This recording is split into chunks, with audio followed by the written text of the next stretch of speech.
So let me start by saying this. I do not trust Marjorie Taylor Greene at all. I mean, people say like I wouldn't trust her as far as I can throw her. Like I just don't trust her at all. I will say this though, I am rooting for her, and she is really doing a really great part of building that crack, in the MAGA slash GOP, party, and it's insane. So, according to a reported profile by the New York Times, is what we're going to talk about. Marjorie Taylor Greene says that she personally pressed Donald Trump to release all remaining government files related to Jeffrey Epstein. Okay. She describes his response as angry. There was like no empathy, like any other emotion but anger, right? She said Trump warned her that if the files were released, I'm going to quote this, okay?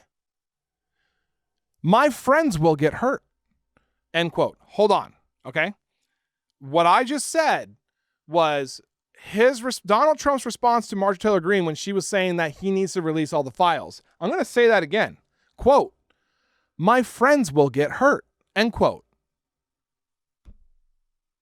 I'm so glad that none of this is normalized for me, and that I am just everything I hear and I read and I do, I'm just like outraged by, because at the end of the day, people are becoming very normalized. Oh, it's Trump being Trump. It's just Trump being Trump. It's fine. That is not good. That is not good. I'm just putting that out there. Like, I shouldn't be surprised, right? Of course he would say that. Why would I be surprised? Well, you know what? It's good to be surprised, because when you're not surprised, then it's just normal life, and that is not okay. But I digress, and let's go back to the story. I apologize for that little segue there. Okay, we're getting right back on track. That is the statement Americans need to sit with, all right? Because that response is not about due process.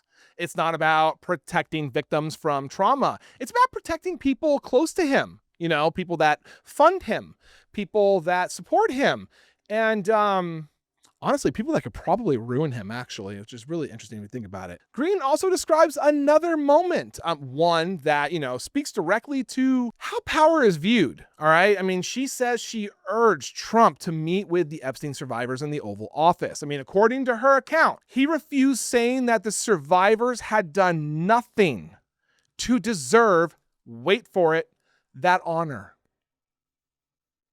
The honor. Again, this is not an anonymous source. We are talking about a lawmaker by the name of Marjorie Taylor Greene. And these are all things that are quoted on the record. To really understand like why this matters, okay? I like, let's strip away like party labels. This is about whether the most powerful office in the country is used to center victims or shield allies. When leaders say releasing information would, again, I'm going to quote, hurt my friends, the question is basically becomes like, who are those friends?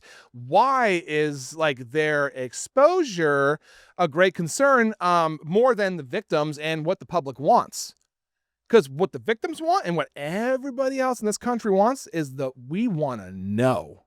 We want to know everything. And we have an absolute right to know. We do. When survivors are described as unworthy of, even a meeting, it reveals hierarchy and thought and ego and so many words I can say right now. One where status matters more than accountability. Let's put it that way. All right. I mean, this story is not about left versus right. It's about transparency versus secrecy, right? I mean, power versus responsibility, and whether promises made to the public mean anything when they conflict with personal interests. So Americans do not need to agree on politics to agree on this. And I firmly believe that. When serious allegations involve trafficking, abuse, and elites, the standard should be full disclosure. Full disclosure, right?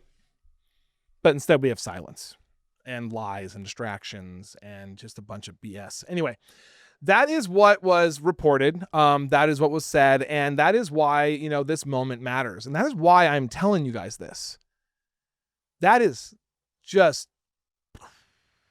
and I know it shouldn't be, because why would I be surprised? Of course I'm surprised, because I'm a decent human being. Thank you for watching. I am Jared Zisser, and this is Ring of Fire. Please like, comment, and subscribe, and turn on notifications to make sure you are informed about everything important in progressive politics today. And if you are looking for fact-based independent reporting all day, every day, follow me here on Instagram or here on Facebook. See you in the next video.